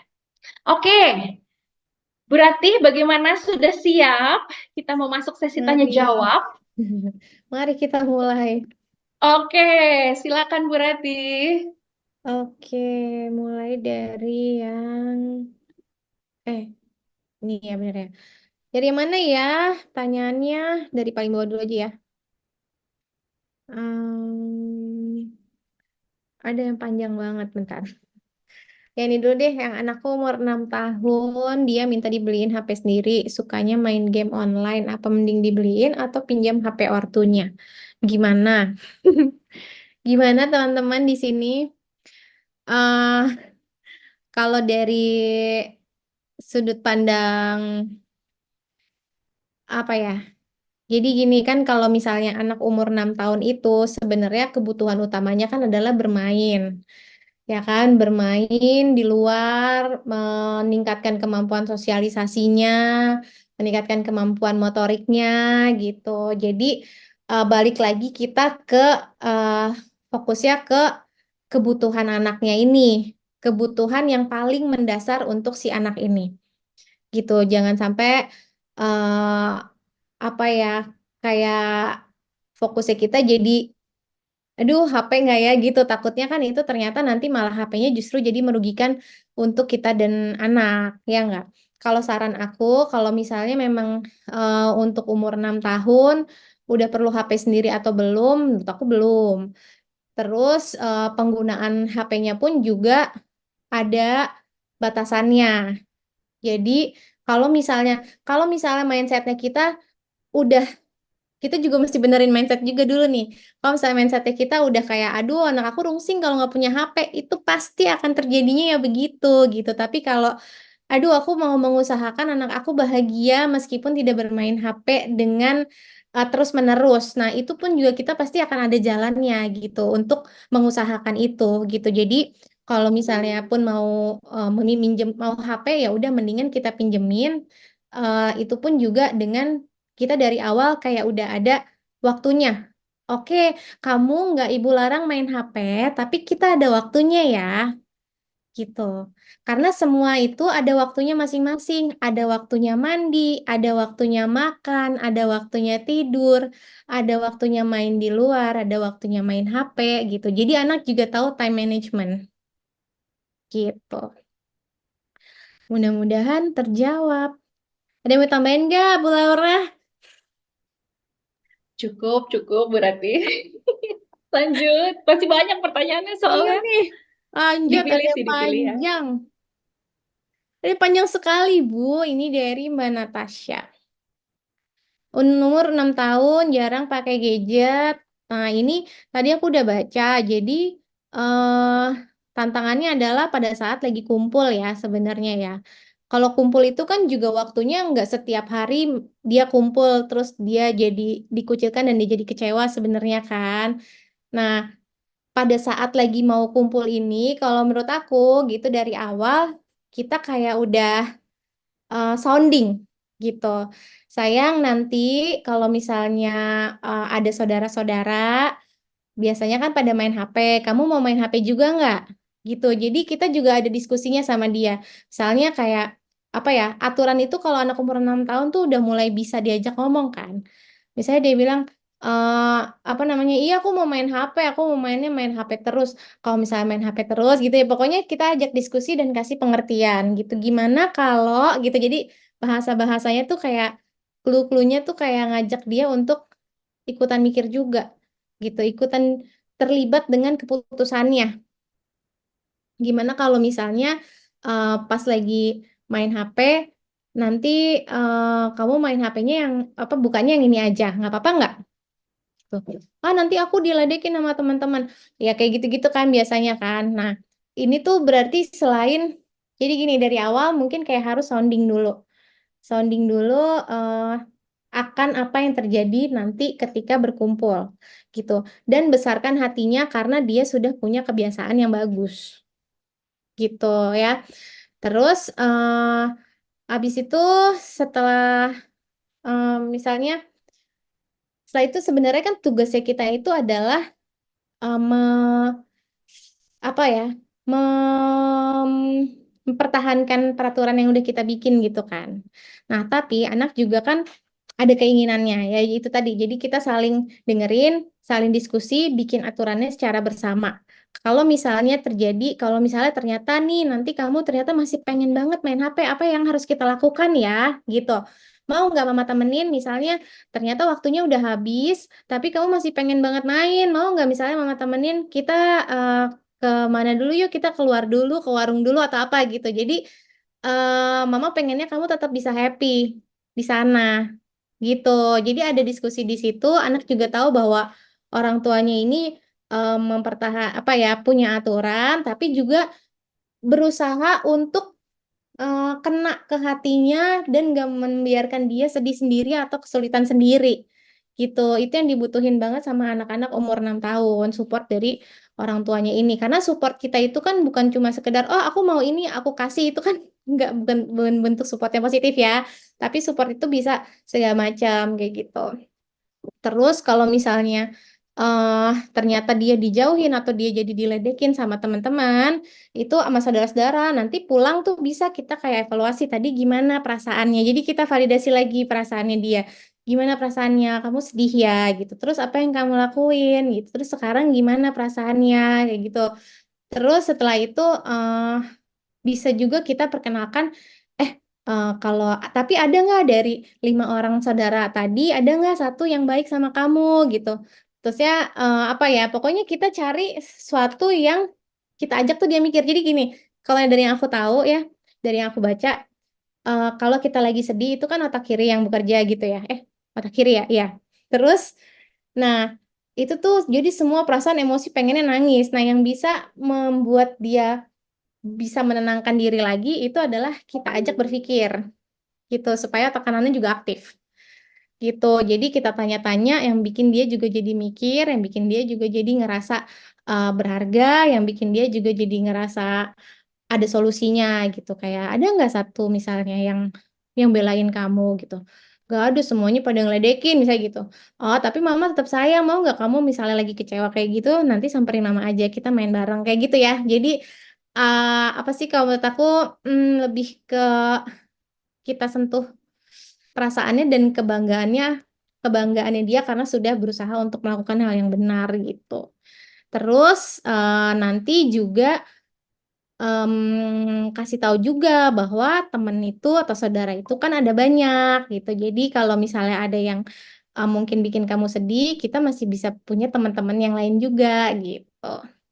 Jadi mendorong untuk membuka pertemanan yang lebih luas gitu. Kalau Kanisa sering aku bilang kayak, biasa kan anak-anak sekarang kan senangnya ikut-ikut ya. Ikut-ikut temennya begini, ikut-ikut temennya begitu, ikut-ikut. Jadi dari kecil aku selalu bilang, Adek, kalau ikut-ikut itu lebih keren mana? Diikutin orang atau kita ikut-ikut orang? Gitu. Kok sama Kalau sih kita? iya, kalau ikut orang mah nggak keren, artinya dia yang keren, kita nggak keren gitu. Tapi kalau misalnya kita diikutin orang, artinya kita keren gitu. Jadi itu juga itu kan ya, jadi kayak membatasi bahwa ngikut-ikut orang tuh bukan berarti keren gitu loh. Benar-benar. Sama value yang penting juga kita terapin ini kali ya, Bu. Apa? Bahwa tiap keluarga itu memang pasti punya aturan yang berbeda-beda gitu. Kalau dari Iya, kecil benar. kita terapin itu tuh sangat membantu untuk dia bisa menerima bahwa ya mungkin yang temennya boleh, aku enggak gitu, karena memang tiap keluarga tuh berbeda gitu. Iya, iya benar banget. Terima kasih Bu Laura. Itu penting banget sih, karena kan aturan itu anak-anak juga kadang-kadang tuh kayak anak-anak kan nggak paham gitu ya bahwa ternyata aturan itu bisa beda-beda di tiap rumah gitu. Ya meskipun nanti mungkin kayak ada protesnya, tapi aku juga maunya aturannya seperti itu gitu ya kan. Ya itu balik lagi setelah apa ya mereka paham dulu bahwa aturan itu memang berbeda-beda di setiap keluarga. Tapi apa eh kayak ini tuh adalah yang menurut kita bersama adalah suatu kebaikan untuk kamu gitu. Mungkin menurut mereka itu baik dari ibunya itu baik untuk dia, tapi kalau menurut mama ini yang terbaik untuk kamu gitu. Kadang-kadang aku juga suka bilang, ibu sih kan bukan yang ngelarang, tapi memang ada waktunya gitu dan ada aturannya. Jadi masing-masing udah punya waktunya masing-masing gitu. Gitu, lanjut. Mudah-mudahan terjawab. Mana lagi? Mana lagi, Mbak? Ini nih tipe bosenan banget, jadi pusing, udah dikasih kesibukan, tapi tetap aja bosan, buntutnya minta HP. Gimana dong nih? Gimana dong? Aduh, semua anak tuh emang bosenan gak sih? Anaknya umur berapa? Karena setahu Nggak aku, disebut di sini umur iya, berapa. setahu aku tuh emang semua anak tuh bosenan. Gak ada yang bisa, bah, apa sih gini, dia bisa bertahan pakai HP lama gitu kan. Ya itu bukan berarti dia nggak bosen, tapi dia emang udah terpapar dan udah jadi apa ya, ada kecanduannya juga kan itu juga nggak baik gitu. Jadi kalau misalnya emang anak yang bosenan, ya gitu. Mungkin kita ada komitmennya dari awal. Nanti boleh main HP-nya di jam segini sampai jam segini. Gitu. Setelah itu, kalau misalnya kamu mau main, yuk nanti bisa main lari-larian atau nanti bisa main ini atau bisa bawa buku gambar kayak gitu tuh masih tetap harus sih. Yang penting tuh adalah pembatasannya dan kita komitmen gitu terhadap itu. Atau misalnya kayak aduh harusnya dia udah nggak boleh main HP sih hari ini tapi aku kayak lagi pusing banget atau apa gitu itu ya bisa-bisa aja itu terjadi tapi itu kayak harus disampaikan sayang sebenarnya hari ini udah lagi nggak boleh tapi ibu lagi apa lagi keadaannya lagi kayak gini gini jadi boleh kalau misalnya main HP sekarang kayak gitu jadi ada komunikasi sih yang penting juga tambahan Iya, nggak Bu? iya. Aku tuh pernah baca research memang, malah sebenarnya rasa bosan itu dibutuhkan untuk anak akhirnya bisa kreatif, jadi kreatif gitu. Kalau dia Betul. semuanya udah dapet, kan dia nggak jadi nggak ada kebutuhan untuk inisiatif dan kreatif ya. Padahal tadi kan Bu Rati juga udah bilang bahwa itu suatu kemampuan yang penting loh untuk dimiliki anak di masa depan gitu, kreatif dan inovatif gitu kan. Jadi sebenarnya rasa bosan itu penting. Nah, salah satu strategi yang aku terapin juga di anakku adalah kalau dari kondisi lagi ngobrol-ngobrol, kita tuh suka ngobrol kalau bosan, sebenarnya apa aja sih yang bisa kita lakukan? Jadi kita udah ada listnya nih. Jadi ketika bosan itu datang kan kayaknya perasaannya begitu besar sehingga nggak bisa mikir kan gitu buat anak-anak. Nah dia bisa lihat ke list itu sebenarnya ketika bosan apa aja sih yang bisa saya lakukan. Kalau anakku misalnya main Lego lah, apa baca lah, apalah gitu. Iya, sebenarnya ini ya bisa kayak apa manifesting permainan pada saat bosan gitu kan. Ya list, dibikin listnya dulu Yes. benar-benar. Iya, Bersama-sama ya bikin listnya. iya, iya, iya. Nah, itu benar banget sih, aku setuju banget. Karena memang setiap anak tuh kan juga emang bosenan ya, pada dasarnya tuh setiap anak tuh emang bosenan, nggak bisa bertahan lama gitu. Jadi emang butuh bosan untuk meningkatkan kreativitas. Ayo main apa lagi ya? Kamu ada ide nggak gitu kan sambil bisa kita pancing-pancing juga. Jalan-jalan mau ambil potong-potong daun atau potong-potong daun sambil apa kek kita lihat-lihat ini pakai kaca pembesar apa gitu-gitu deh jalan-jalan keluar gitu misalnya. Ini Terus, ada pertanyaan, kayaknya cukup sering muncul, jadi hmm, aku agak ngerangkum ya. Jadi kayak isunya tuh lebih ke arah orang tua tuh di rumah udah ngejaga banget nih, misalnya untuk pemakaian gadgetnya. Tapi kan teman-teman sekolahnya tuh mudah ngeracunin yang bikin anaknya penasaran. Atau ada juga yang misalnya dijagain, tapi akhirnya dapet nih, misalnya kata-katanya lah atau apanya dari luar. Nah, ini sebagai orang tua kita mesti gimana nih, Bu Reti? Karena tetap dapet nih, terpapar nih ternyata gitu. eh, Gimana nih, Bu? karena paparan itu emang nggak bisa kita hindari sih ya. Jadi yang bisa kita lakuin adalah yaitu tadi komunikasi ke anak, kayak misalnya eh, jangan sampai anak tuh kayak misalnya di luar ternyata dia sangat berbeda sama di rumah gitu. Atau karena di rumah tuh dia takut dimarahin jadi akhirnya dia nggak menunjukkan dia gimana waktu di luar gitu. Nah, jadi kalau saran aku ini nggak bisa dihindari, tapi kita bisa lebih mendekatkan ke anak. Kita bisa buka saluran komunikasi yang positif supaya anak itu bisa bercerita dengan nyaman dan kita juga bisa masukin kayak informasi-informasi yang positif gitu ke anak-anak. Yang penting sih sebenarnya mereka mau cerita, mereka mau terbuka. Yang penting sebenarnya itu. Kalau misalnya mereka kayak apa namanya cerita, mah tadi maksud temen aku kayak gini, itu sih kita kayak, kamu jangan ikut-ikut ya ngomong kayak gitu, awas kamu kayak gitu. Udah abis itu dia pasti nggak akan mau lagi cerita Gak mau sama kita. cerita lagi. Terus habis itu di luar dia bisa aja dia kayak gitu tapi diem-diem asal nggak ketahuan gitu kan. Mendingan kita kayak oh oh gitu kayak nenangin nenangin berusaha apa ya menjaga mengontrol emosinya kita, kagetnya kita supaya anak ini akan terus mau cerita lagi. Oh gitu, gimana emangnya? Oh kayak gitu emang boleh gitu-gitunya. Jadi kayak kita jadi komunikasinya itu sih karena eh, di luar itu udah di luar kuasa kita gitu, tapi di dalam rumah itu kita bisa terus menjaga dan memberikan asupan-asupan yang baiknya itu ya di rumah. Misalnya kayak sebelum tidur, gimana hari ini, apa namanya, apa yang paling bikin kamu seneng hari ini, apa yang bikin kamu sedih hari ini gitu. Jadi komunikasi kayak gitu bikin anak tuh jadi ngerasa nggak ada yang perlu disembunyiin lagi gitu. Biar tetap terbuka ya. Oke, Mm-mm. ini aduh, waktu kita udah udah habis. Ini pertanyaan terakhir dijawabnya mungkin kalau bisa secara cepat aja ya, Bu. Ini terakhir aja ya. Baik. Dengan adanya aplikasi AI, artificial intelligence, dalam penggunaan teknologi itu membuat anak tampak kurang percaya diri dan resilient dengan menemukan jawaban atau ide. Bagaimana sikap orang tua dalam menyikapi hal ini terhadap anaknya? Oke. Hmm.